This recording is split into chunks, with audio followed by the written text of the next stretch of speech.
A lot of people been waiting for this one. Good morning. Dr. Stephen Greer is founder and CEO of Space Energy Access Systems, also the founder and director of the Disclosure Project. He is an emergency room physician and former chairman of the Department of Emergency Medicine at Caldwell Memorial Hospital. Dr. Greer is a lifetime member of Alpha Omega Alpha, the nation's most prestigious medical honor society. He's appeared on several national programs, including Larry King, CBS, BBC, NTV in Japan. Dr. Greer has been supervising a worldwide search for alternative energy sources, specifically those known as zero-point or over-unity devices, with a plan to identify and develop systems which will eliminate the need for fossil fuels. Now, not too awfully long ago, Dr. Greer suggested there was something fishy at SETI, that they'd received a signal they weren't telling us about. And then just a very few weeks ago, we began to learn about a signal that, in fact, had been received. And so we're going to talk about that and so much more this night with Dr. Stephen Greer. We'll be right back. Dr. Stephen Greer, welcome back to Coast AM. Thank you. Glad to be with you. Gosh, it's been a while. I think last time I was in the Philippines. Yes, and congratulations on the birth of your daughter. Thank you. She's really something.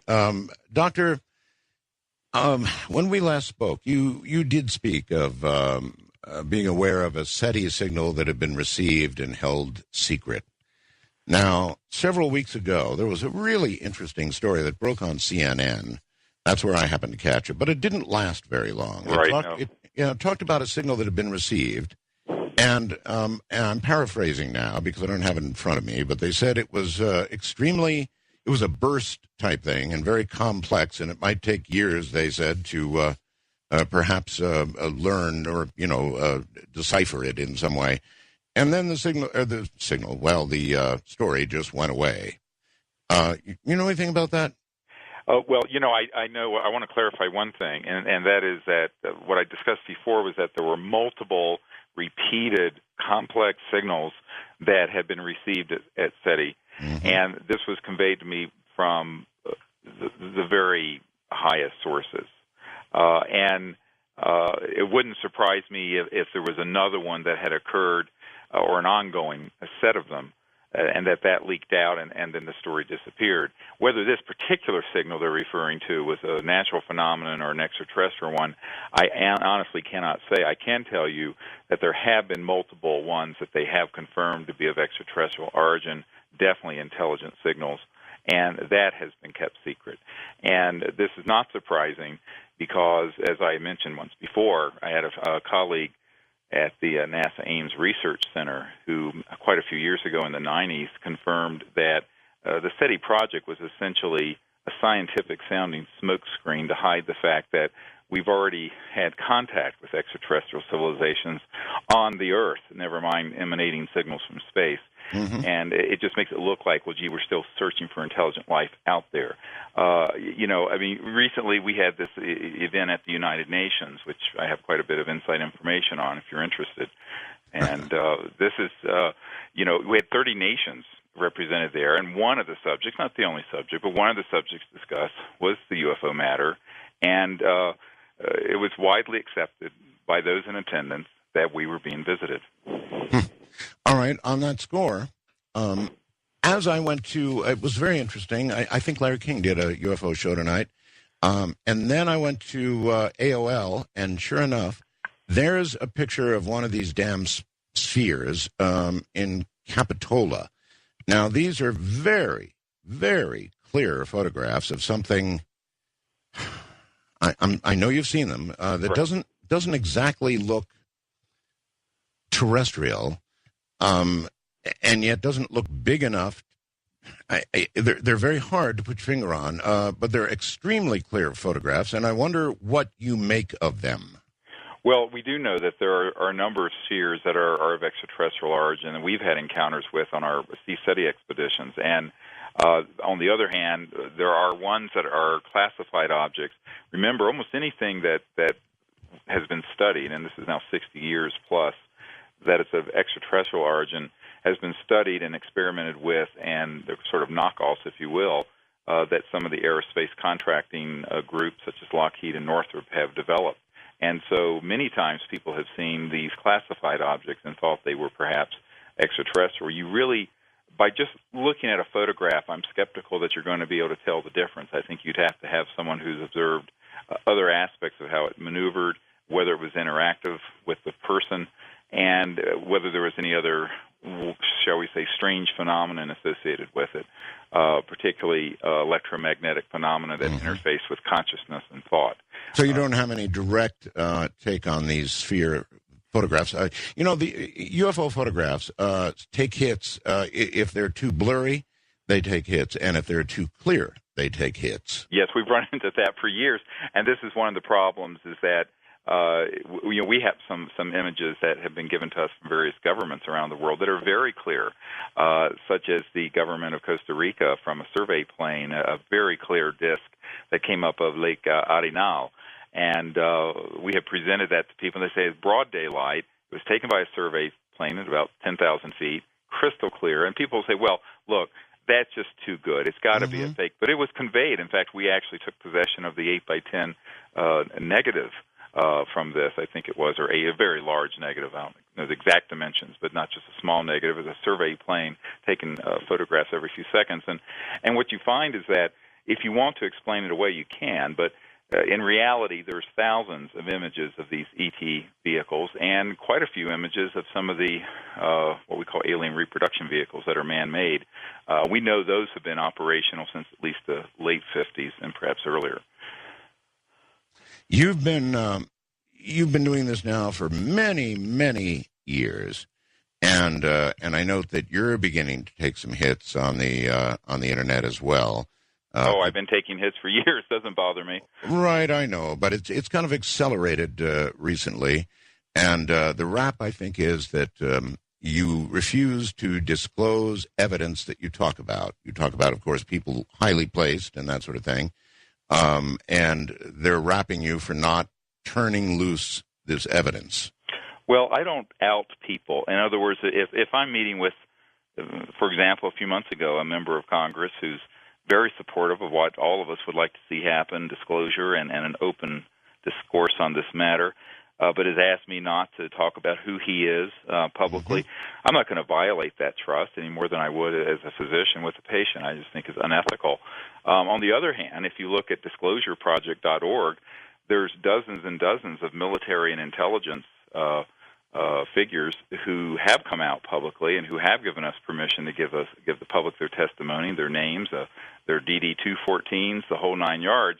And to the extent that we can ethically share that information, it is all out there. And it's actually more information than most people bother to look at. There's a 4-hour DVD of all these officers and officials speaking, some of them corporate, but mostly military. And I think that what people have to understand is that it's almost so much information that we put together in at disclosureproject.org that most people haven't even comprehended 10% of it.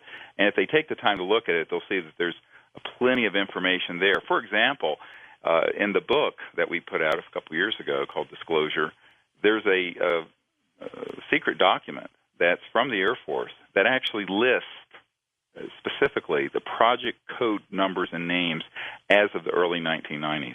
It's in there. It's not my fault if people don't read. That's quite true, and it really has to be said that it's easy to sit back and say, okay, come on. We need names, we need places, we need to know when, and the specifics, and we want to know all about you. In other words, the person releasing the information. And that's easy to sit back and scream for, like I scream. But if you were in the position of having to give out all of your personal data to give some credibility to a sighting you had or something that occurred, you might think 10 times before you did it, because that could well be the end of your career. You'd have people laughing at you. It's not an easy chore to ask somebody to do, is it? Well, and not only that, but we're pushing the envelope very far. If you look at what happened a year ago with the French Space Agency releasing 100,000 pages of previously classified documents. I mean, we've been working behind the scenes to get a coalition of people around the world, not just in the United States, but I think more importantly within the European Union and other countries who are now decisively calling for disclosure. And in fact, at this United Nations meeting, this was very much discussed, only to have some of the U.S. interests come in and try to use nothing, I have to just say what they are, scare tactics to try to get these other governments to slow down the pace of disclosure. By the way, it's been misrepresented that there's a planned event per se in 2012 or 2013. There is discussion of that. But what's actually happening is there's active discussion within the senior reaches of some of the G7 countries to initiate open contact and disclose that information sooner rather than later. Really? So, yes. Oh, yeah. Because I've been hearing rumors. No, this is not a rumor. I've been in direct contact with the Ministry of Defense of these governments. Any idea of the timetable involved in something that we wanted to do it this past summer, but there was some arm twisting from the U.S. side and from the Bush administration, and it has slowed the pace of it down, but it's still going forward. We do have very senior officials who have actually asked us to help facilitate within these other more supportive governments something like out of Close Encounters of the Third Kind, a landing event with the full support of their ministries of defense, Air Force, and with their senior political and scientific leaders present. This is an active discussion. I mean, I have to tell you, what I'm sharing with you is about as far as I can take it, but I can tell you this, that this is all within the last few months. And so the UN meetings are really because there's growing interest in the fact that the public, now some 80% of Americans, think that the UFOs are real. The disclosure movement worldwide has had an enormous effect, both in the public opinion but also behind the scenes. And what you see happening now is that there are other elements that are scrambling, trying to squeeze the lid back down on this thing. But I think they're not going to succeed. Well, we're supposed to be the land of the free and the brave and all that, and the most open nation in the world. But I have a feeling that when you're talking about ufology, we probably drag our feet and put up more smoke screens than almost any country in the world. But maybe you can reset me on that one. Well, the reason for that, I think you're correct, and the reason for it, and many of these other countries are quite disturbed by it, is because the crown jewels of the technologies behind what people call UFOs is an incorrect term, by the way. They're either alien reproduction vehicles or they're extraterrestrial vehicles. Mm-hmm. They're not unidentified, and they don't fly. That term was coined after they knew what they were. But suffice it to say, if you're sitting on the knowledge of how these objects function, and the disclosure of their existence would lead to also the disclosure of the science and physics behind it. This means the end of the $200 trillion oil business and a whole lot of other changes. And it wouldn't take a century for that to happen. We're talking within 15 to 20 years. So I think that, in the United States, because we are one-third of the world economic output, there is more concern about maintaining the status quo, even if we cook the atmosphere and have Mideast war number whatever over oil. And I think that this is one of the real problems of the continued secrecy, but it's a very, very dynamic situation that's changing. I think it's changing in the favor of opening this whole matter up. Well, I can't think of any other reason other than that which you just stated for the United States, which in most cases is quite open about things, to be the most secretive and the most shut down nation nearly in the world. I mean, we've got third world countries that are coming out and just, laying out what they've got. Well, but I was recently meeting in Washington, where I have a home, with a colonel who's in the Air Force, and he's very much involved with the high-tech end of what the Air Force does. And he's been following our work for many years. And he says, well, I think that this information coming out would have a lot of implications. I said, well, of course. I mean, that's why it's been kept secret. I said, but that's also, you have to look at the implications of the secrecy, the unintended consequences. The resource depletion, global warming, pollution, disparity between wealthy and poor nations, increasing dependency on foreign oil, increasing dependency of our national security plan on the whole Mideast mess. We're never going to extricate ourselves from these huge problems until we bring in viable alternative energy. And we just started a nonprofit research institute called the OrionProject.org, where we're putting together scientists to work under one roof to bring these things out, because we know it can be done. It's been done for 100 years in classified projects or by people like Tesla and T. Townsend Brown. And the question is, why are we still burning oil and coal for our energy needs when we do not need them? It has to do with economic power. It has to do with geopolitical power. And it has to do with maintaining the status quo of things. Yes, but, Doctor, the status quo has changed a bit, and our country is in a lot of trouble right now because of the price of oil, because of a lot of other things. But the price of oil is driving virtually everything. So when you were talking about this years ago, I suppose people could kind of mentally brush it off and say, alternative energy, well, yeah, someday. Well, someday is today. It is today. I mean, the chickens really have come home to roost, and we've overplayed. You have to understand that the industrial era of using fossil fuels should have been from the mid-1800s to about 1910. And by then we should have been bringing out these electromagnetic systems that extract energy from the quantum vacuum of space around us, which is completely attainable. And unfortunately, it didn't happen. J.P. Morgan didn't want to have it happen then, along with some of the Rockefellers.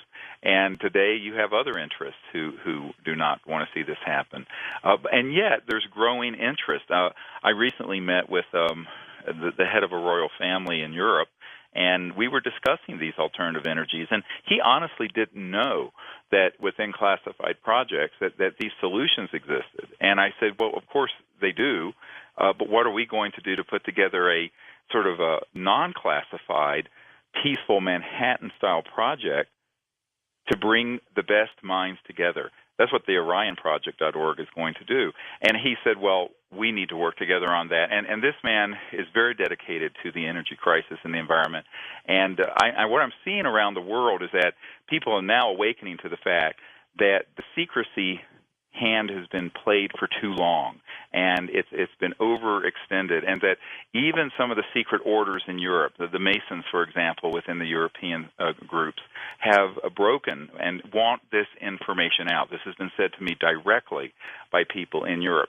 So I think that the trend lines are in the favor of these transformative technologies and this information about the fact that we're not alone in the universe, of all this coming out.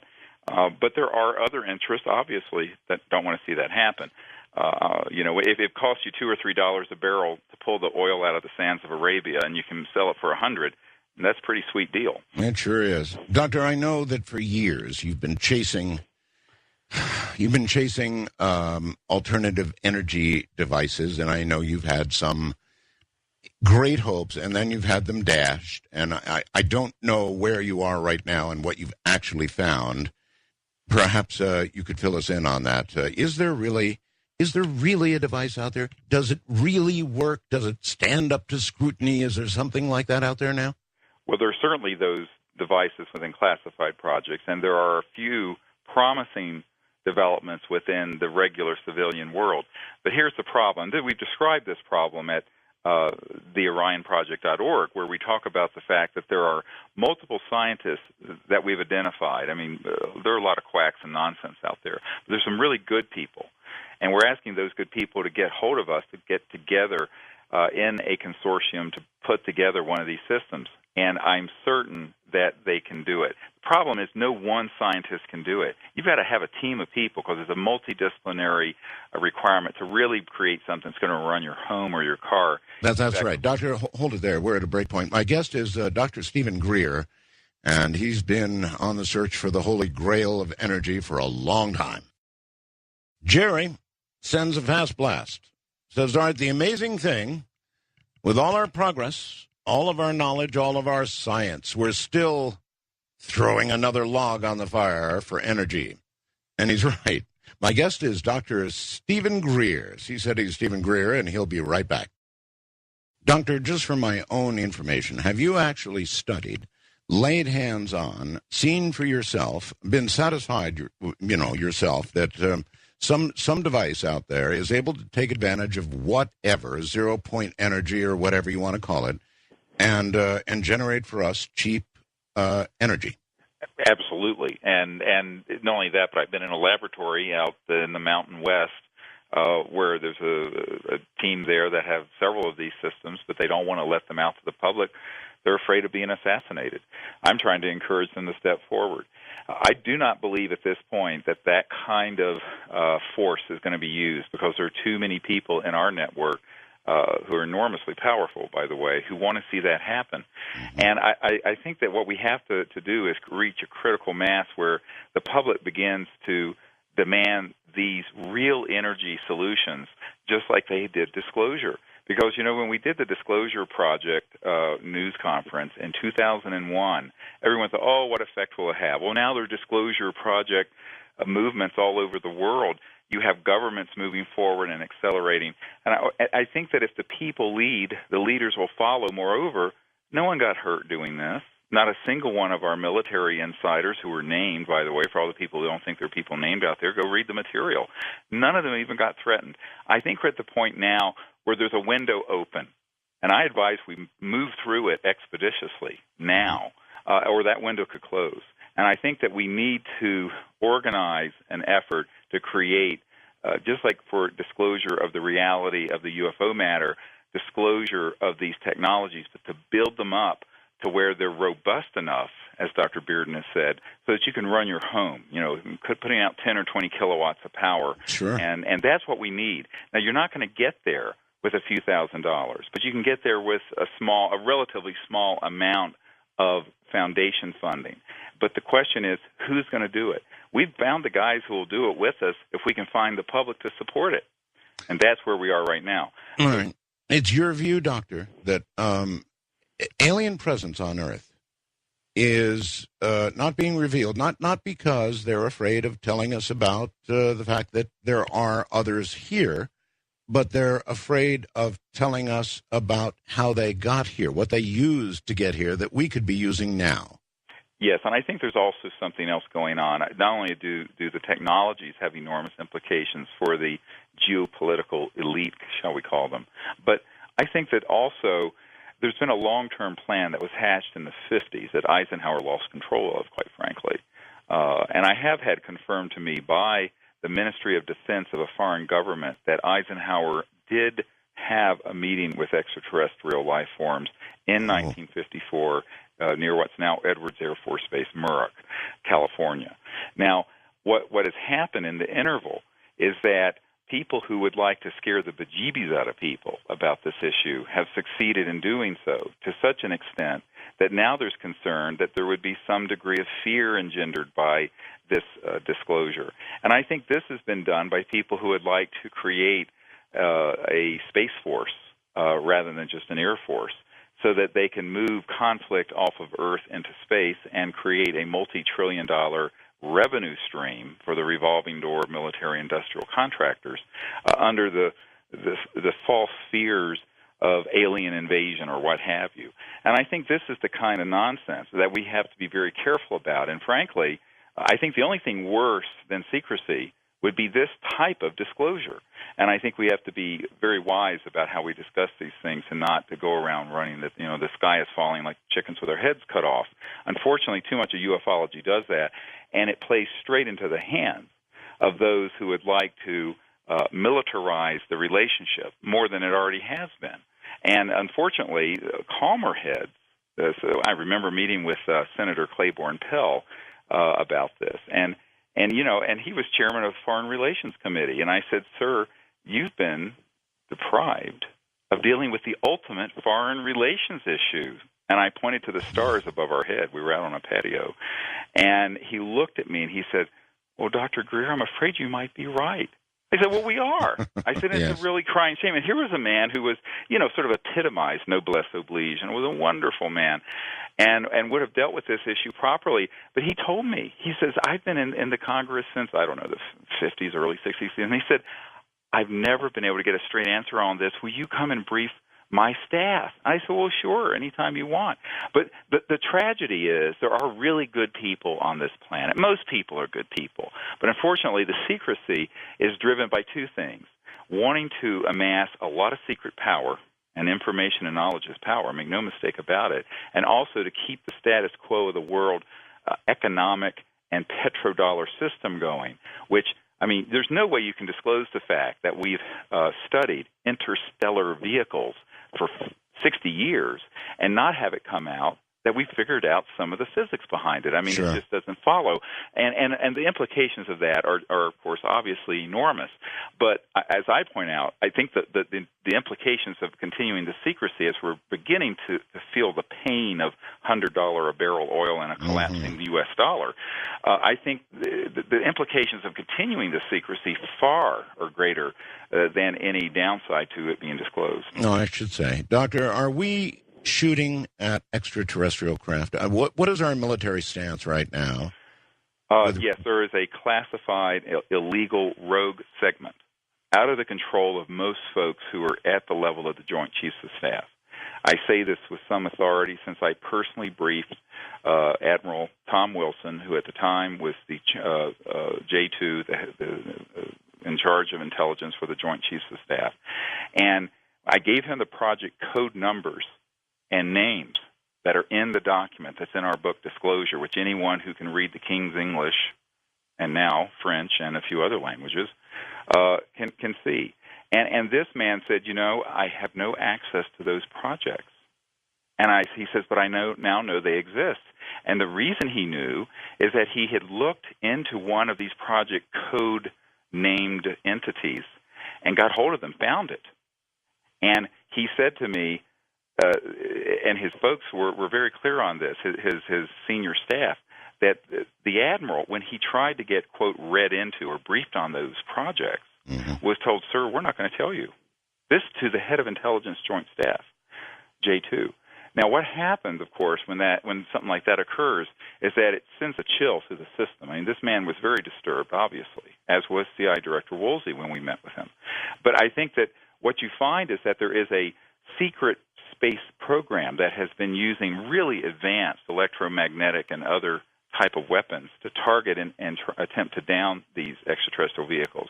The success rate isn't very high, but it's, by success, I mean a hit. That's a terrible use of the word success, but in terms of a successful targeting and lock on and hit.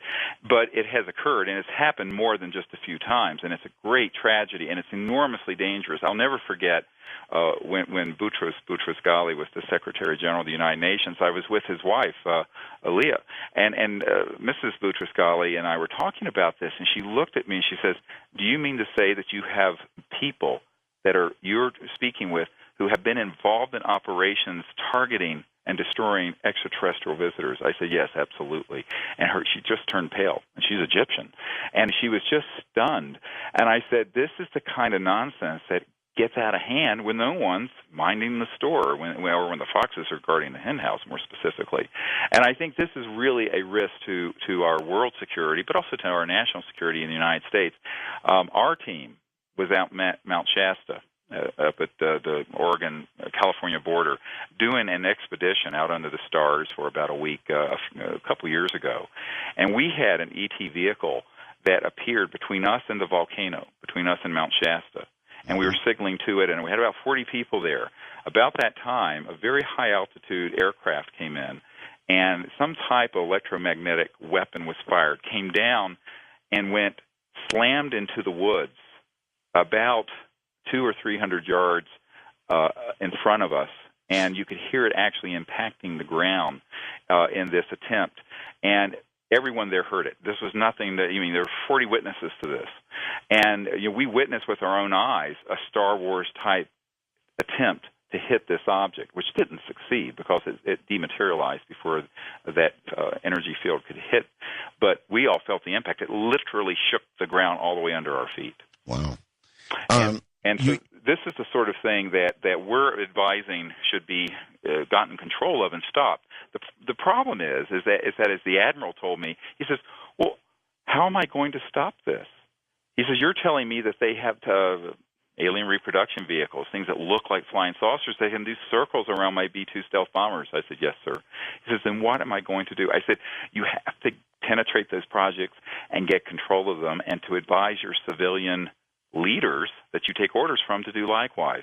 Now, unfortunately, that hasn't happened yet, but we're seeing a trend towards that happening. And I can say that in Europe, where they are much more restrained about this kind of activity, they're not happy that there are these elements that have gotten out of control using very advanced weapon systems to target extraterrestrial vehicles.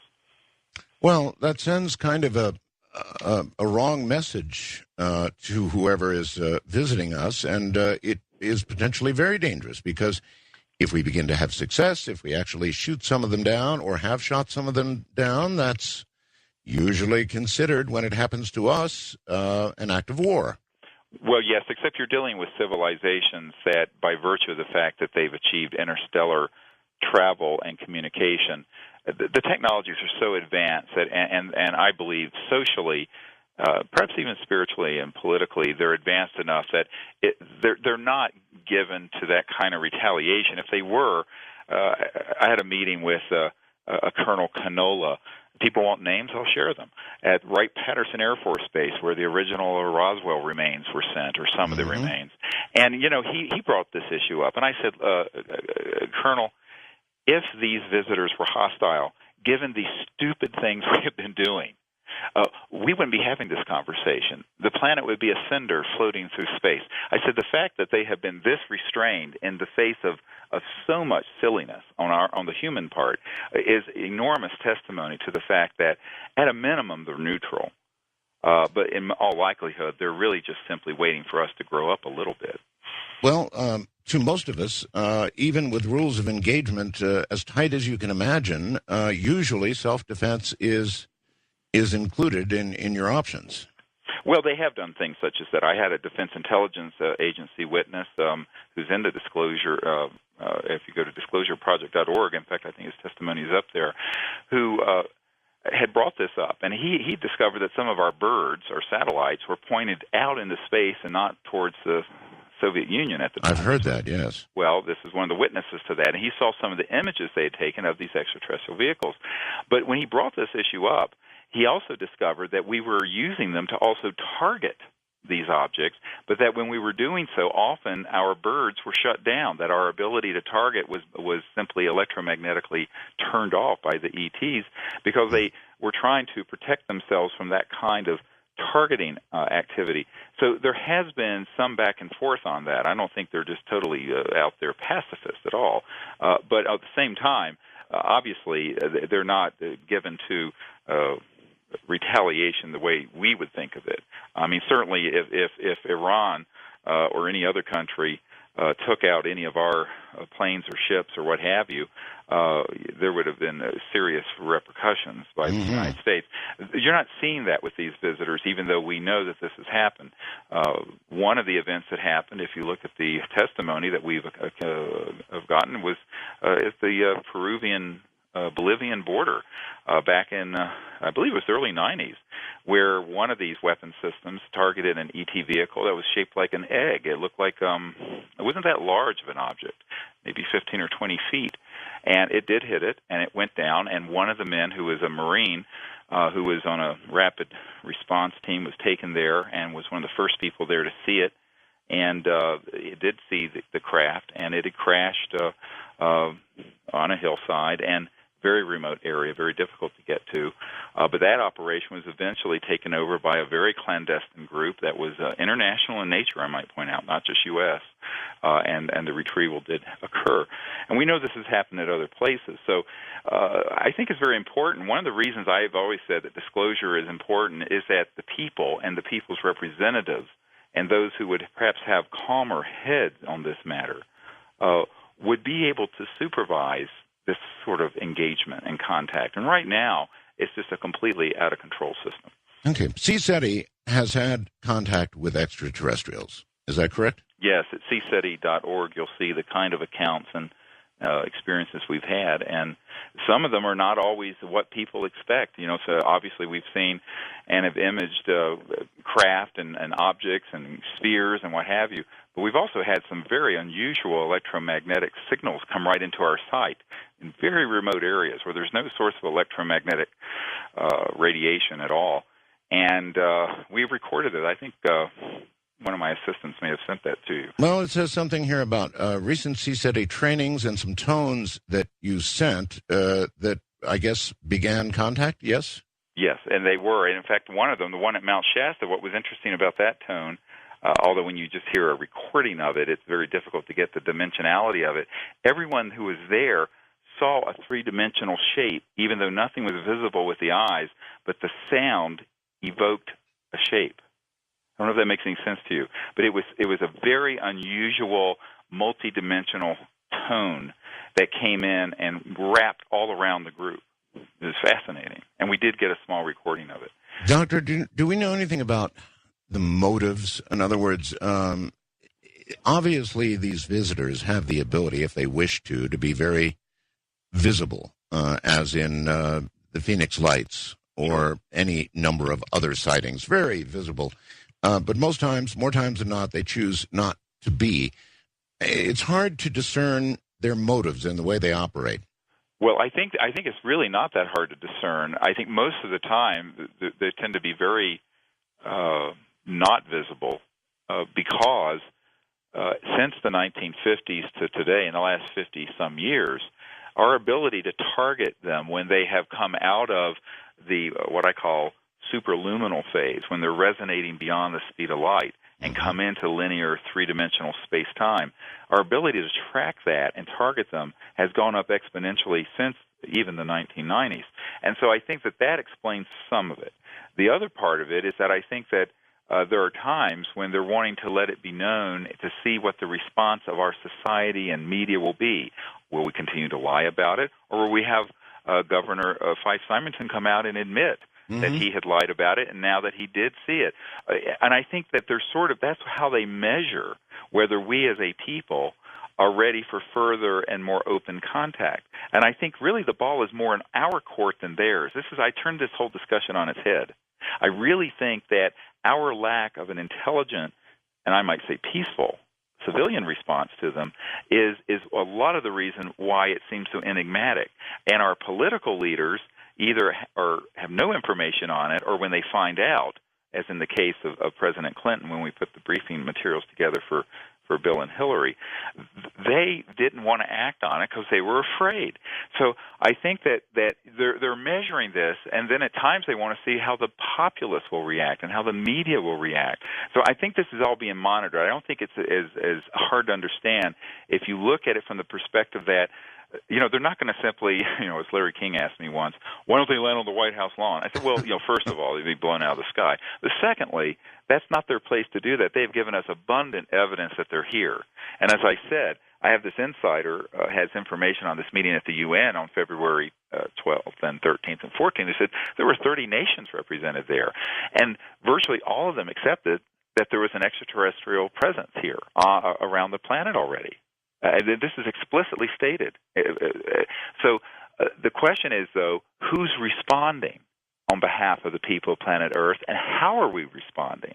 And I think that that is a more critical question than perhaps, and it may explain why most of the time they choose to be more discreet. All right. Of the various political candidates, a very quick answer. Which one, if elected, would be most likely to help with disclosure? A name. Barack Obama. We'll be right back. Good morning, everybody. Dr. Stephen Greer is my guest from CSETI. And just as we rolled out of the last hour, I asked him which candidate running right now would be the best for disclosure. Without a moment's hesitation, he said Barack Obama.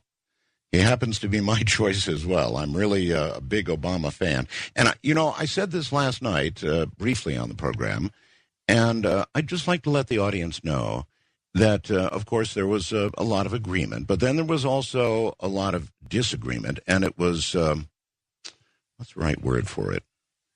It was intensely racial. which really, I guess, kind of shocked me and bothers me. And I honestly didn't expect that. But I guess when people can use any name they want, doesn't have to be their own name when they send a fast blast. And I guess when they can say whatever they want without fear of any repercussion, they just really let it go. And I'm telling you, the response that came that was negative was totally racial and bigoted beyond all belief. At any rate, we'll explore this with Dr. Greer in a moment. Dr. Greer, why Barack Obama? Well, it was a really quick answer. I think yes. Because, number one, the very best candidate who would have absolutely forced the disclosure issue was Dennis Kucinich. I know this is a perfect, absolute fact. The next most likely was John Edwards. John Edwards, one of his close friends, is a Disclosure Project senior military witness. But, of course, they're out of the running. Yeah, of the current electables. Barack Obama, because basically he's not part of a big machine yet. And, in other words, but I have to say the next most likely is probably John McCain. And the least likely is Hillary Clinton, simply because we know that they had a pass at it and didn't take it. But Barack Obama is someone who is not particularly indebted to the corporate or financial interest, nor is he someone who's been in the system. Now, some would say, well, that means he's a bit naive. Well, I would say it means that he's a bit fresh. So I'm not saying he would, and we frankly have not briefed him on this matter yet because it's premature. But I will say that he has more likelihood because of his lack of how can I use shall I say, corruption or indebtedness to the big financial and corporate interests who want to continue to see this secret. Now, I have to say, John McCain is a very courageous man. He's also someone who has called a lot of the pork barrel spending out, and also has taken on some of the defense appropriations bills when there has been corruption at Boeing or Lockheed or what have you. So he's rather independent, and he's a very courageous man. I have had a conversation with one of his staffers about this issue, and I wouldn't rule that out either. But of the three that are prospective future presidents for us, the least likely, I'm afraid, is probably Hillary Clinton. Okay. What about, if we leave aside for a moment extraterrestrial technology and power plants, of what we have in front of us right now, wind, biofuels, nuclear power, how should we be proceeding? Well, I think that we obviously have the ability to make our cars much more efficient. I have a 2007 Prius. I routinely get 55 miles per gallon on it. So we can certainly do better. On the other hand, we also know that a lot of electricity can be generated from advanced photovoltaic, solar, and wind. But what's important to realize is that there have been breakthroughs in the past in solar that have generated significantly greater efficiencies that have been bought out by large chemical or energy companies and put on a black shelf. I'll give you another example.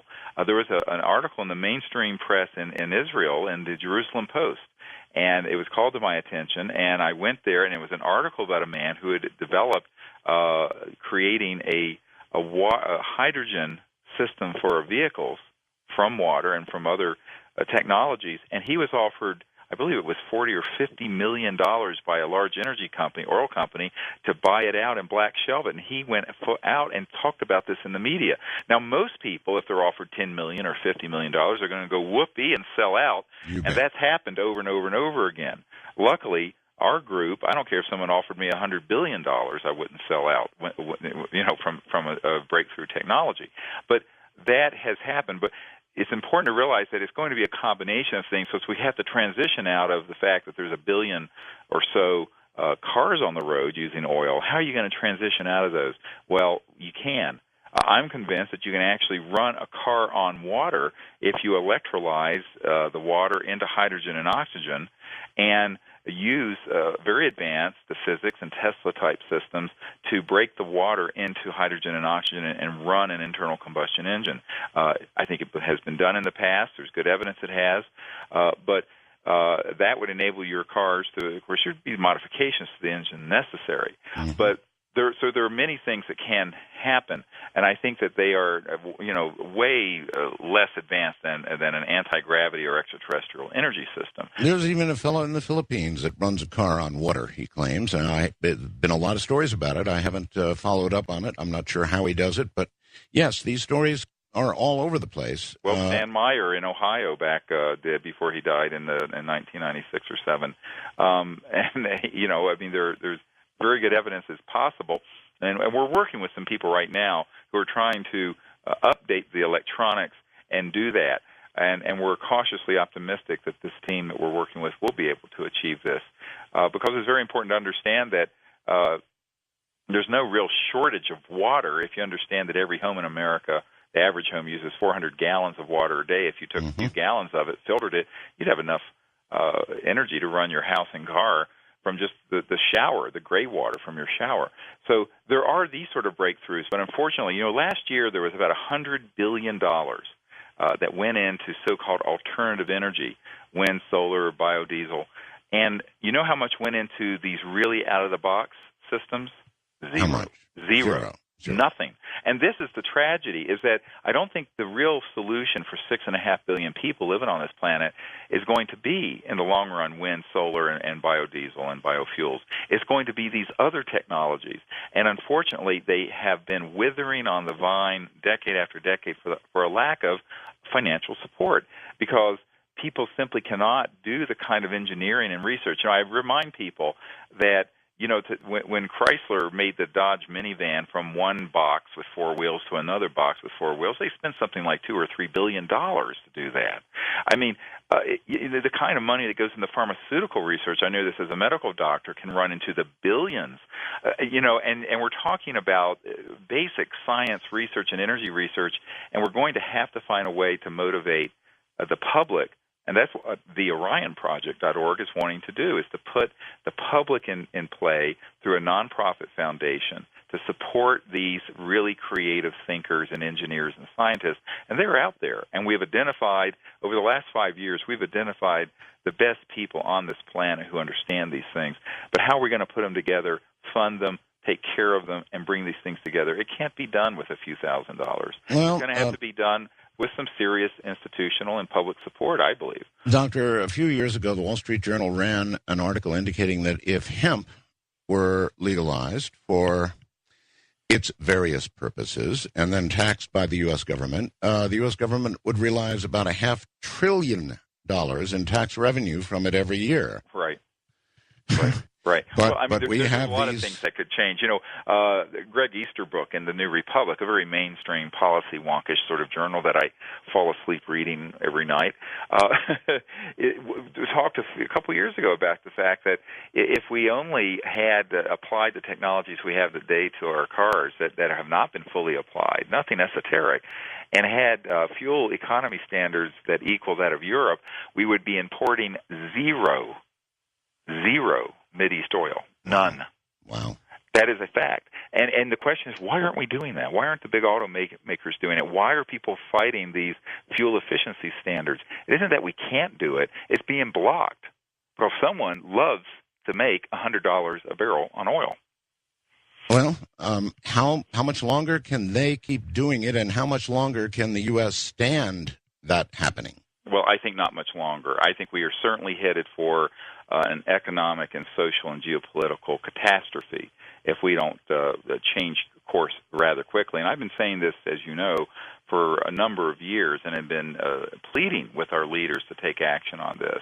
And, they don't have any problem dumping $200 or $300 million into the bridge to nowhere. But, boy, we haven't been able to get any funding for these brilliant scientists and engineers. Some of them have sacrificed their life savings to do the research to get where they are. And I think that's going to have to change. And I don't think it's going to change from the big corporations and governments. I think it's you and me and John Q. Public and Susie Homemaker and the man on the street saying, I want to see this change and I'm going to support it. And that's why we created the Orion Project. Doctor, that should be now. I mean, back when oil was $20 or $30 a barrel, everybody could yawn and we could talk about these things and it didn't motivate people. But now Well, they did, John. And it was funny because when I first started talking about this with the Clinton administration and the CI director, that was during the days when oil was like $12 a barrel, and we were like, who cares? Well, now it's 100. So, but the problem is that people, we have to think a little ahead of the curve here, because if one of these systems optimally came out, say in the next 6 months, let's just fantasize. In 6 months, we got something. We're running a car on water, or we're running a house from the quantum vacuum zero-point energy field. It would take a good 20 years to really make a significant dent in the current infrastructure of coal-fired power plants and car engines that are running on gasoline and what have you. And so, it's not as if someone's going to wave a magic wand and suddenly everyone's going to be using these new energy things. It's an enormous industrial retooling of our entire civilization. Very big undertaking, and it should have begun many decades ago. Now we're getting to one stroke before midnight, and that's right. Happen. Sounds like a good jobs project to me. Yeah, and it would be a great jobs project. Obviously, there's not that many people who benefit from the current oil sector in reality, in terms of jobs and what have you. But this would create an enormous lift to the world economy. Imagine the areas of the world that are impoverished that could have, quote-unquote, free energy or almost free energy, and the kind of economic development. The world economic output would go from $30 trillion a year to $100 to $200 trillion a year, and this would be a tide that would lift all ships. The problem is power, literal power, energy, but also geopolitical power would be greatly decentralized. And really power would reside at the village level or at the city and town level, because you wouldn't need to be connected into the power grid. You wouldn't need to be connected into a thin line of super tankers coming out of the Persian Gulf. And this is a very, very different economic and world order we're talking about now, which is long overdue, in my opinion. But those who are holding on to that kind of power, it was once a joke that what do powerful men want? More power. And what do wealthy people want? More wealth. And I think that it's sort of an obsession and an addiction that becomes really pathological, and it has now reached the point where our society is really straining under it. Oh, yes. And I wonder how much longer it can go on the way it is going on right now. It seems to me that we've reached critical mass with all of this. And, obviously you've achieved a great deal with disclosure, because what percentage of American people now believe in these UFOs? Oh, it's upwards of around 80% now in many polls. And 80%. So, and when we started out, it was 40 or so. And right. When we started out, this so-called MJ12 group, or this committee that runs this, only a third of them supported what we were recommending. I've recently been told about 70% of them worldwide support this, although there's a very vicious and powerful rogue 30 or 35% who don't want to see it happen. But there's progress being made. My concern, as you've expressed, is, time is not on our side, in my opinion. And I think that, I left my medical career and, $200,000 or $300,000 a year in income to be doing this madness, but it's because I believe in it deeply, and I believe that we can do better than we've been doing. I honestly believe that we can create an amazing civilization on this planet that'll go on for thousands of years and into space peacefully for thousands of years. But we're going to have to make some big changes pretty quickly. Well, what is the next step for you? I assume it has something to do with this Orion project. It does. There are actually three big initiatives.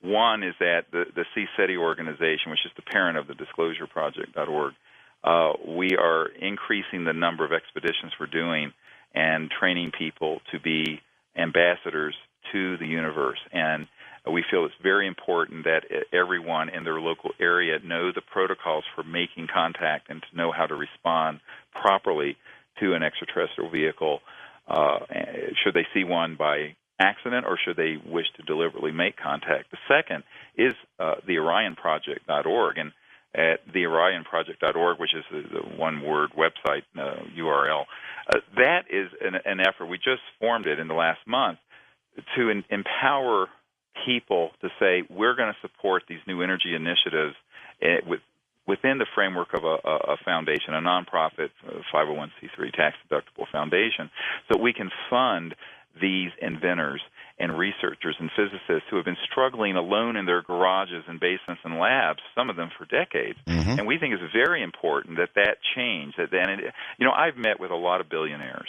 I've met with a lot of government leaders. I don't see them wanting to step up to the plate.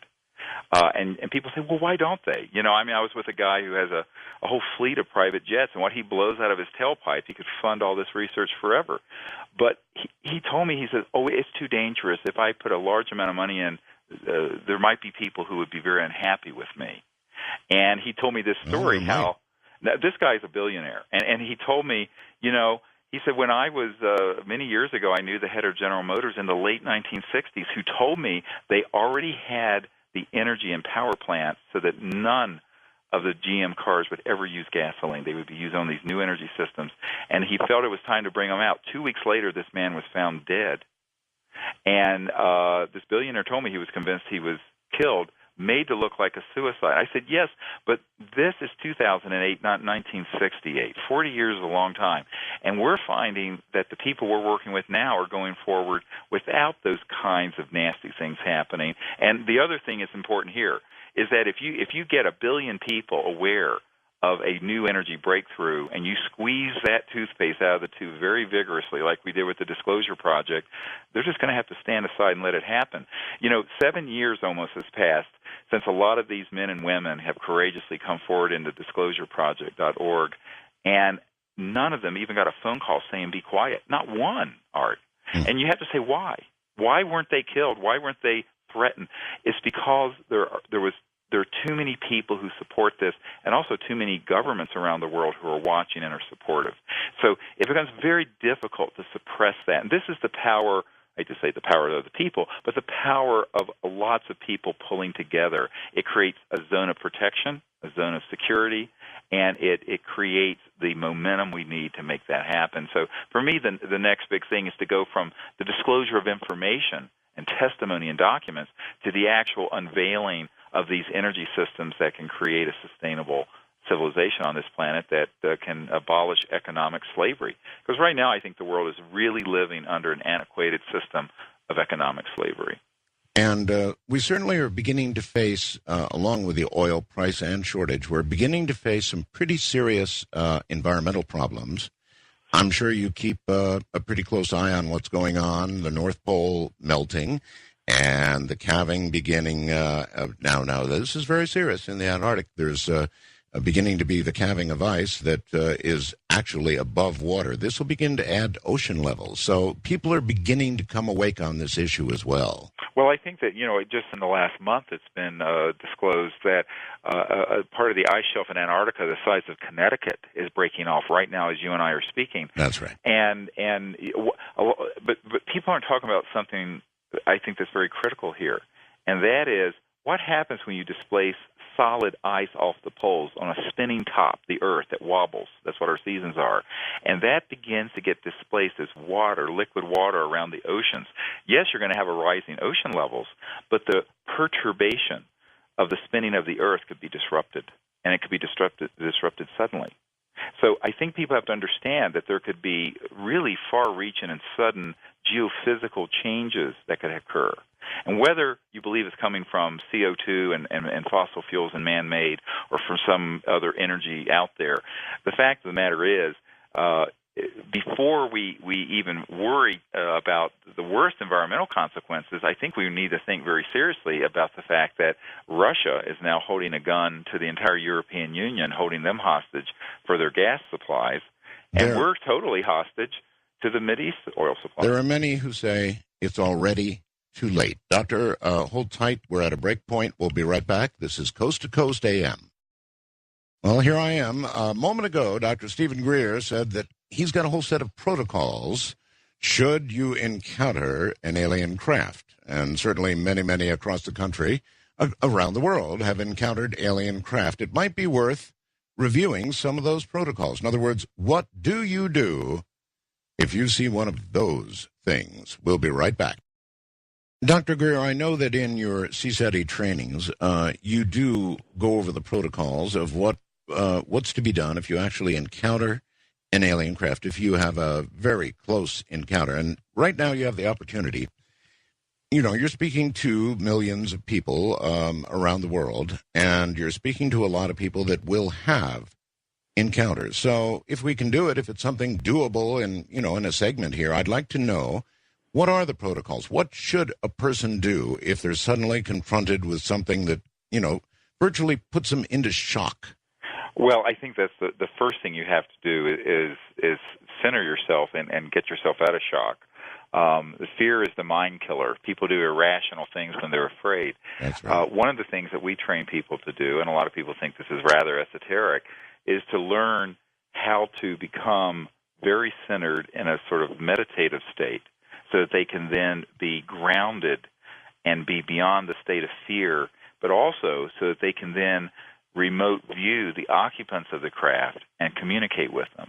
Now, we've just put together a whole series of meditation training programs that are at disclosureproject.org to help people do that, because I think that's the key thing, is that what you do is wholly dependent on the state of consciousness you're in. If you're paralyzed with fear, you really aren't able to do anything constructive. It's absolutely true. And so the second thing to realize is that our main training program is to, and a lot of people are amazed when they hear this, is to join with 4 or 5 other people and practice these protocols that involve laser systems, electromagnetic tones that we send out into space, but also very specific remote viewing training to make contact and actually vector or invite these ET visitors into your location.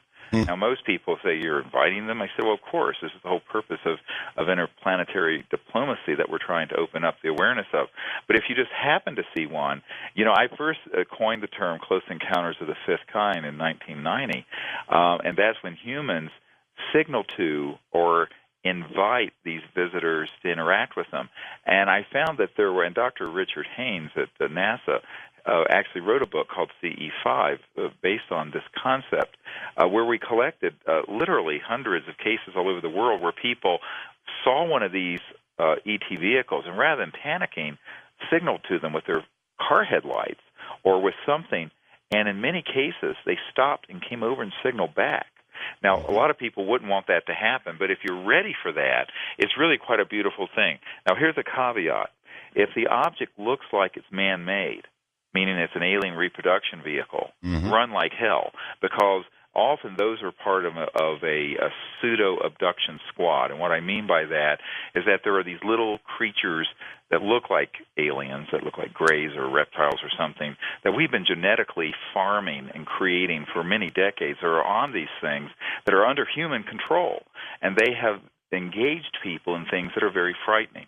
So that's totally separate from an extraterrestrial encounter. A lot of people don't know that even exists, but there are whole books that have been written on this. There's one written by Helmut Lammer called MELAB, Military Abductions. And I have personally interviewed a number of military personnel who've been in the classified projects who have engaged in this kind of activity for its psychological warfare value to scare the hell out of people. Boy, that's asking an awful lot of people, Doctor. When I had my triangle sighting, yes, we've seen those also. Yeah, they're amazing. It's just, it stops you cold. You freeze, you're in shock, and, I understand what you're saying, but that is really a lot to ask of somebody unless they're trained ahead of time. And even then, you say, well, if it looks as though it's man-made, how do you really know?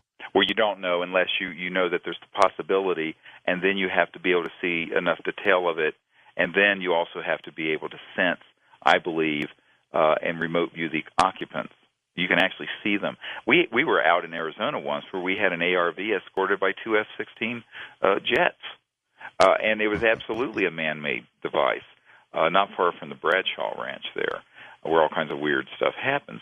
But I think that this is a very, very in-depth discussion we're getting into here, but I think the key thing is to, if you want to do this, is to do it with a few other people and to learn how to enter into this state of what I call non-locality of consciousness. And what I mean by that is the state of awareness where the aware mind, the conscious mind, becomes a universal constant.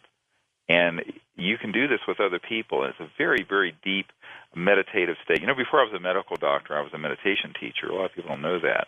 And studied a lot of the Vedic teachings and Vedanta, and used to teach people Sanskrit, actually, tutor them in Sanskrit. But what I have found is that if people can do that discipline and then engage the ET vehicles and the occupants with a group of a few other people, they can have amazingly beautiful experiences. And, of course, we do this often with 20 to 40, even 50 people out in the desert or up on Mount Shasta or out in Colorado desert or where have you. And people like that because there are other people with them. But if you are by yourself and if you feel like you can engage on that level, signal to them and invite them to come over in this spirit of wanting to open up a dialogue. Now, don't do that if you're not ready for it. One of the funny stories I tell about this, we were in England back in the 90s, and we had a 100-foot diameter disc that appeared in the field with us. And there was a woman with me who was a PhD psychologist who thought she was just totally ready for this. And I asked her to get out one of our signaling systems, and she says, why? I said, well, we want it to come closer. And she just said, are you kidding? And we had our magnetic compass was spinning counterclockwise with the craft, and we had all this electromagnetic energy all over around us and around the vehicle, and she fell apart like a $3 watch. Mm-hmm. And what I realized is that I had not, this was back in the day when I didn't realize people needed actually to go through some kind of education and training program so that they were prepared to make contact like this and be calm and purposeful. And since then, of course, I learned the hard way that you can't just take people out and have an encounter like this, because some people, intellectually, they may think they're ready, but boy, when the rubber meets the road, they go, oh, my God. And she actually flew back the next day to the United States, to Ohio, from England, and we never heard from her again. So, anyway, poor thing. Well, yes. Well, it is a rather natural human reaction when you see something that is obviously not of this world, or at least in your experience not of this world. You truly go into a kind of a state of shock. And well, some people do, but what's interesting, Art, is that there are a lot of people who do not. And in this study that we did and that Dr. Haynes at NASA did, is that there were many, many people who actually, rather than just being paralyzed with fear, took some constructive action. And when they did, and we like to hear from people, by the way, if they want to contact us at ccity.org. Many people have done this, and we all get ridiculed a lot. Oh, well, he's out there with a flashlight. We're actually out there with pretty high-powered lasers and electromagnetic systems and sensors and all kinds of cool stuff. But people have done it just with their headlights, and the craft will stop and come over and signal back, like in Close Encounters of the Third Kind. Sure. Those events really happen. And what it says when it happens, even if it's a simple binary signaling back and forth, is that they're willing to engage us if we're ready. And the question is, are we ready? Are we ready for that? And I think we need to make ourselves ready, because they're here. And I don't think they're going anywhere. And I think we need to find a way to be purposeful, calm, peaceful, courageous, and make some kind of open dialogue with these visitors rather than running around terrified. And I think that happens best if we do it together. You know, there's an old saying, God loves those who work together or work in groups. I think that there's a real sense of security and a real sense of purpose if you can do this with a team, a contact team, rather than by yourself. And that's what we train people to do. And there are literally hundreds of these all over the world now doing this. Well, you know how Dr. David Jacobs feels. He takes an opposite tack to yours, and he's not at all so convinced that that they are our friends. Now, certainly you've heard many stories of people who have been abducted and have not had particularly pleasant experiences, Doctor. And Dr. Jacobs has looked into that side of it and feels, look, caution, these are not all our friends. How do you react to his work? Well, I don't comment on personalities, number one. No, his work. I think that it is a very poorly organized in the sense that, as I spoke to someone who worked with him and with one of the other well-known abduction researchers, and he was very intimately involved in the work. And he says, we know that a number of these people that are in these books actually have had contact with a MELAB, a military abduction that was human, staged to look alien. And this is well known within those circles, but it gets covered up. So there's a cover-up within the UFO subculture on this. And, in fact, if you talk about it, you'll often get blacklisted and won't be allowed to talk about it. And yet, all the way back to Martin Cannon in the 80s to Helmut Lammer in the 90s. This has been a very well-documented part of the phenomenon. So the question is, the first thing you have to ask is, what part of those experiences are actually extraterrestrial? What part of them are something else? Whether it be other dimensional or military or some sort of psychological warfare campaign. And then the question becomes, of the ones that are extraterrestrial, what was the purpose of the contact or the event? There may be reasons for it beyond what we can understand right now, but I am doubtful, very, very sincerely skeptical, that there's any intrinsic hostility about them. Because if that were the case, there'd be other ways for them to manifest that. And even the genetic experimentation that people talk about, there's a lot easier ways to do it. I mean, you can really clone an entire human being now from just a few cells if you know what you're doing. And it has been done, by the way, in classified projects. There's a lot of that. And so I think that a lot of the accounts don't really hold up to scrutiny, and I think that there's a lot of fear-mongering because it sells books, videos, and because it's a popular myth. I don't believe that there's any overt threat to people from these visitors. Now, one of the things that I point out to folks is that we've been doing this for 18 years all over the world, literally thousands and thousands of hours and many encounters, ranging all the way from conscious and mental, electromagnetic to complete craft that are there. And at cstudy.org, people can see a lot of it. Well, the question is, why haven't we been harmed? Why have none of us, we have had thousands of people do this. So, the question begins to be, what's going on here? There seems to be a sort of an unresolvable dichotomy because we haven't seen this kind of frightening thing happen. And I think that really fear is something which is contagious and begins to take on a life of its own and is never constructive. I don't think anything ever really comes good from that kind of fear that gets created in discussing this issue. And I think on the contrary, it really redounds to the benefit of the militarists who would like to militarize the relationship. And I think we need to at least give open contact a chance before we go running around screaming the sky is falling. Do you feel there's any validity to this genetic experimental business? Well, I certainly know there are covert human programs that are doing that. Oh, no doubt. And I know that a lot of what people used to talk about cattle mutilations. Well, I knew the guys who were staging that. A lot of this, it has to do with cover stories for covert human activity, psychological warfare programs. It just isn't as simple as what's been presented, I believe. And I think that there are agendas piggybacking on the phenomenon, if I can use that concept. They're using the coattails of the actual extraterrestrial sightings and then creating the specter and a lot of disinformation out there. And if you throw a few $1 trillion at these kind of projects and you think about the kind of electromagnetic systems and other technologies that have been developed since the 30s and 40s, it isn't hard to stage. In fact, I have a document from one of the associated institutes that are involved in covert, clandestine human abductions that are staged to look like they're alien, that talks about the use of, quote, stagecraft.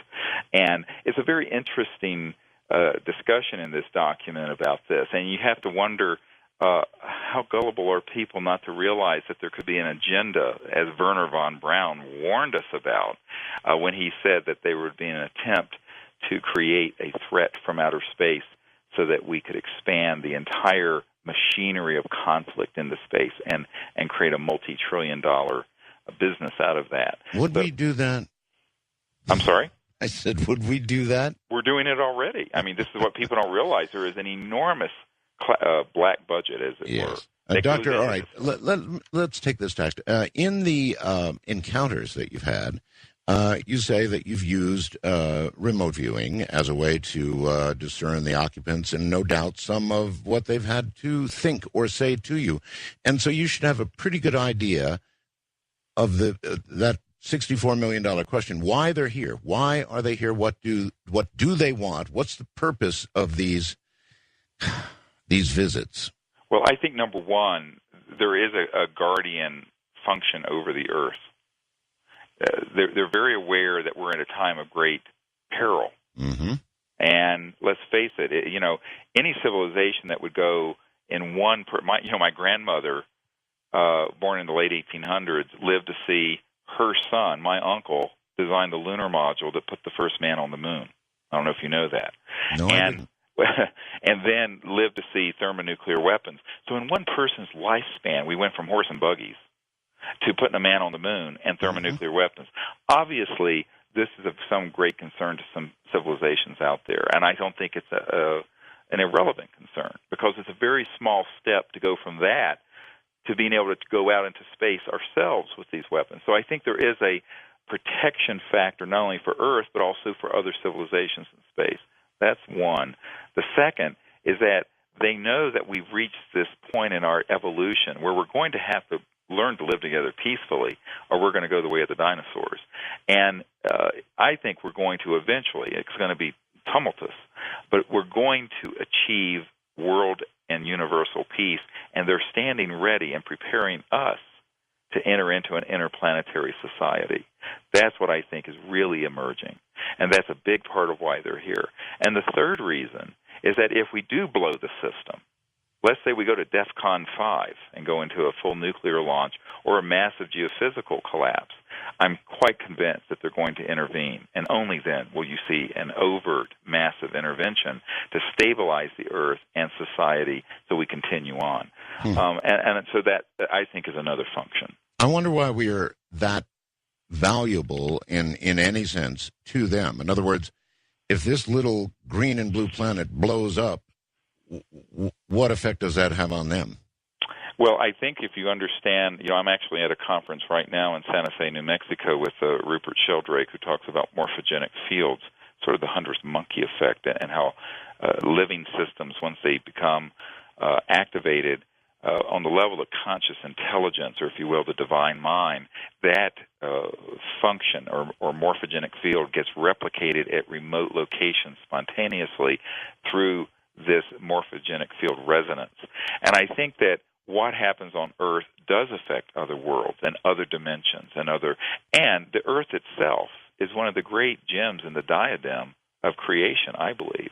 And I think humanity, for all its problems, also has great potential for love and great potential for creativity and great potential for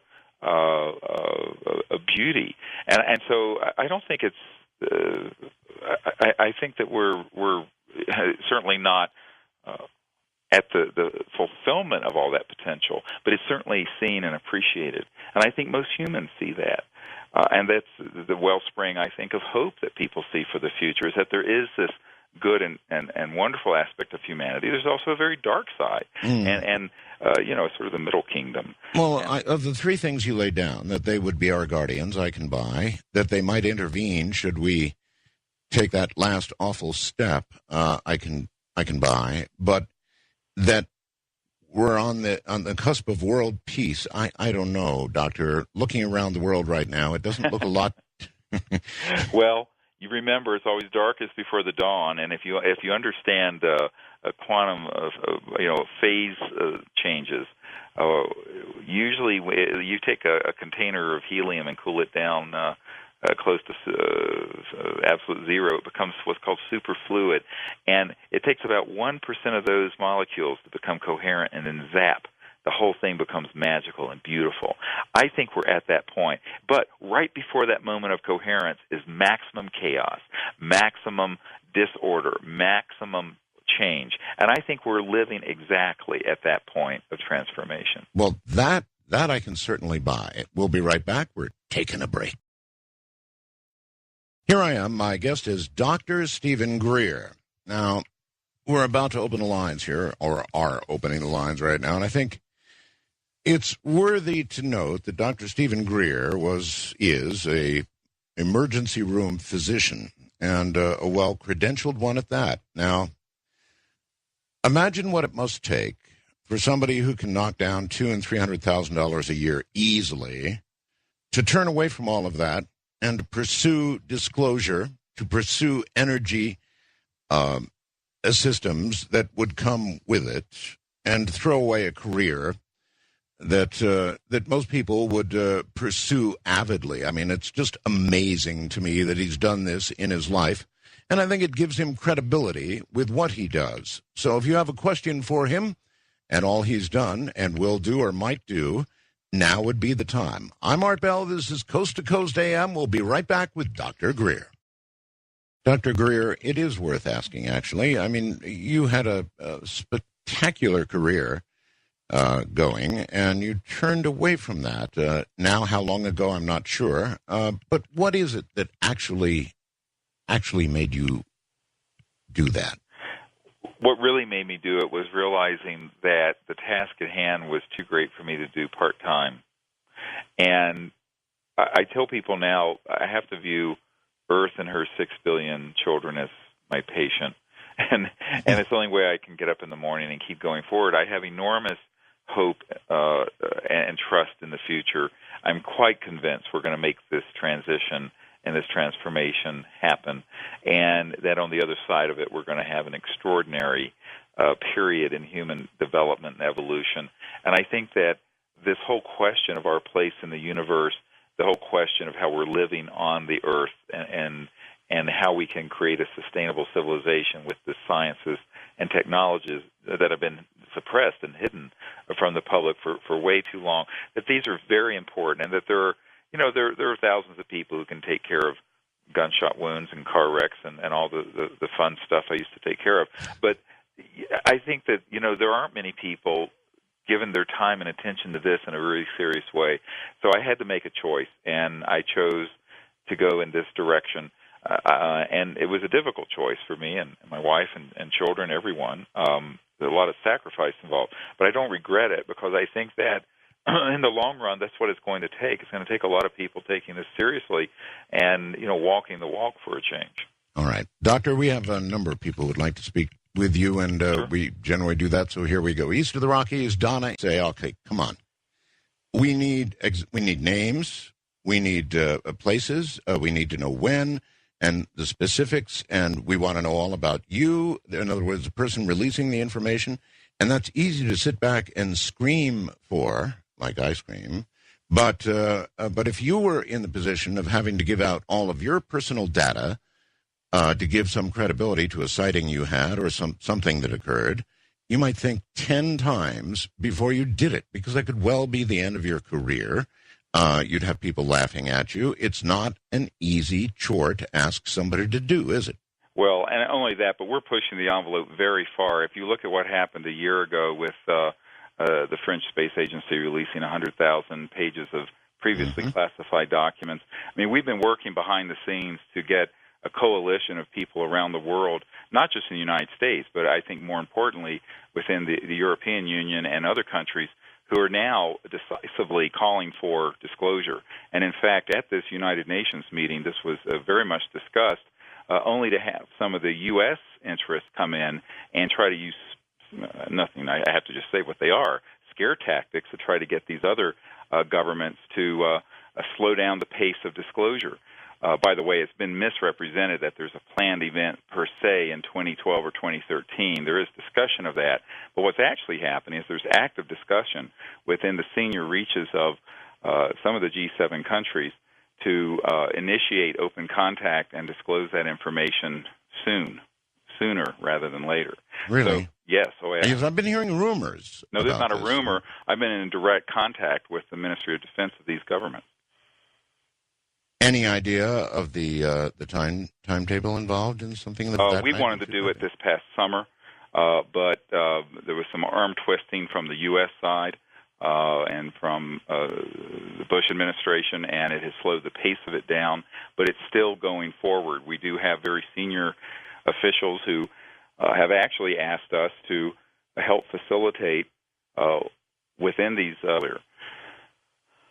You've been doing this now for many, many years, and I note that you're beginning to take some hits on the internet as well. I've been taking hits for years. Doesn't bother me. Right, I know, but it's kind of accelerated recently, and the rap, I think, is that you refuse to disclose evidence that you talk about. You talk about, of course, people highly placed and that sort of thing. and they're wrapping you for not turning loose this evidence. Well, I don't out people. In other words, if I'm meeting with, for example, a few months ago, a member of Congress who's very supportive of what all of us would like to see happen, disclosure and an open discourse on this matter, but has asked me not to talk about who he is publicly, I'm not going to violate that trust any more than I would as a physician with a patient. I just think it's unethical. On the other hand, if you look at disclosureproject.org, there's dozens and dozens of military and intelligence figures who have come out publicly and who have given us permission to give the public their testimony, their names, their DD-214s, the whole 9 yards. And to the extent that we can ethically share that information, it is all out there. And it's actually more information than most people bother to look at. There's a 4-hour DVD of all these officers and officials speaking, some of them corporate, but mostly military. And I think that what people have to understand is that it's almost so much information that we put together in at disclosureproject.org that most people haven't even comprehended 10% of it. And if they take the time to look at it, they'll see that there's plenty of information there. For example, in the book that we put out a couple years ago called Disclosure, there's a secret document that's from the Air Force that actually lists specifically the project code numbers and names as of the early 1990s. It's in there. I mean, it's not my fault if people don't read. That's quite true. And it really has to be said that it's easy to sit back and just went away. You know anything about that? Well, I know. I want to clarify one thing, and that is that what I discussed before was that there were multiple repeated complex signals that had been received at SETI, and this was conveyed to me from the very highest sources. And it wouldn't surprise me if there was another one that had occurred or an ongoing set of them, and that leaked out, and then the story disappeared. Whether this particular signal they're referring to was a natural phenomenon or an extraterrestrial one, I honestly cannot say. I can tell you that there have been multiple ones that they have confirmed to be of extraterrestrial origin, definitely intelligent signals, and that has been kept secret.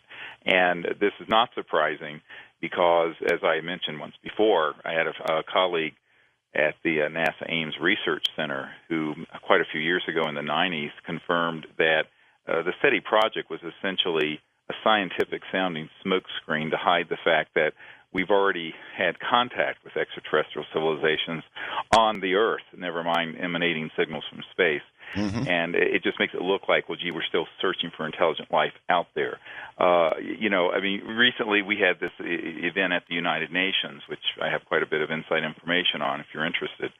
And this is, we had 30 nations represented there, and one of the subjects, not the only subject, but one of the subjects discussed was the UFO matter, and it was widely accepted by those in attendance that we were being visited. All right, on that score, as I went to, it was very interesting. I think Larry King did a UFO show tonight. And then I went to AOL, and sure enough, there's a picture of one of these damn spheres in Capitola. Now, these are very, very clear photographs of something. I know you've seen them. That doesn't exactly look terrestrial. And yet doesn't look big enough. They're very hard. A lot of people have been waiting for this one. Good morning. Dr. Stephen Greer is founder and CEO of Space Energy Access Systems, also the founder and director of the Disclosure Project. He is an emergency room physician and former chairman of the Department of Emergency Medicine at Caldwell Memorial Hospital. Dr. Greer is a lifetime member of Alpha Omega Alpha, the nation's most prestigious medical honor society. He's appeared on several national programs, including Larry King, CBS, BBC, NTV in Japan. Dr. Greer has been supervising a worldwide search for alternative energy sources, specifically those known as zero-point or over-unity devices, with a plan to identify and develop systems which will eliminate the need for fossil fuels. Now, Not too awfully long ago, Dr. Greer suggested there was something fishy at SETI, that they'd received a signal they weren't telling us about. And then just a very few weeks ago, we began to learn about a signal that, in fact, had been received. And so we're going to talk about that and so much more this night with Dr. Stephen Greer. We'll be right back. Dr. Stephen Greer, welcome back to Coast AM. Thank you. Glad to be with you.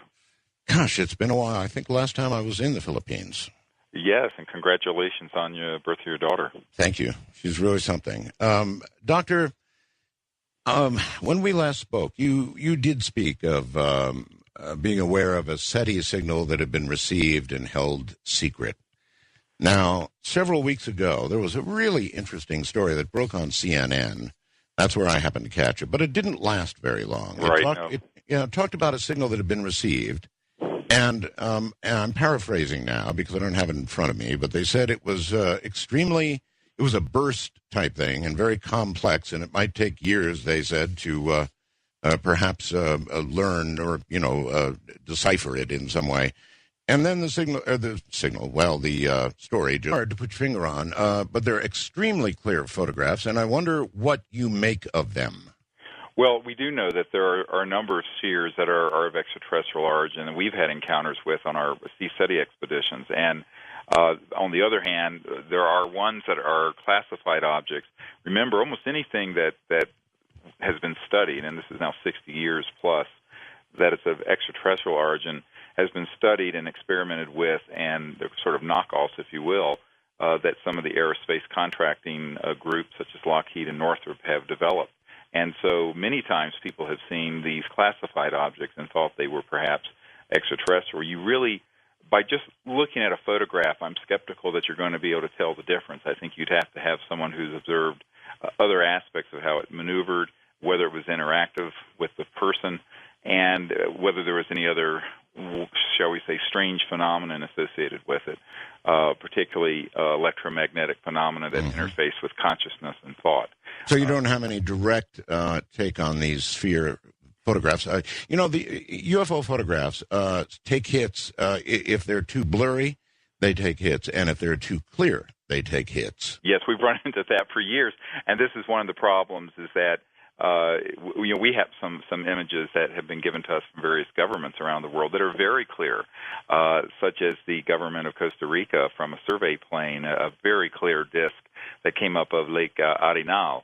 And we have presented that to people, and they say it's broad daylight. It was taken by a survey plane at about 10,000 feet, crystal clear. And people say, well, look, that's just too good. It's got to be a fake. But it was conveyed. In fact, we actually took possession of the 8x10 negative from this, I think it was, or a very large negative. I don't know the exact dimensions, but not just a small negative. It was a survey plane taking photographs every few seconds. And what you find is that if you want to explain it away, you can, but in reality, there's thousands of images of these ET vehicles and quite a few images of some of the what we call alien reproduction vehicles that are man-made. We know those have been operational since at least the late 50s and perhaps early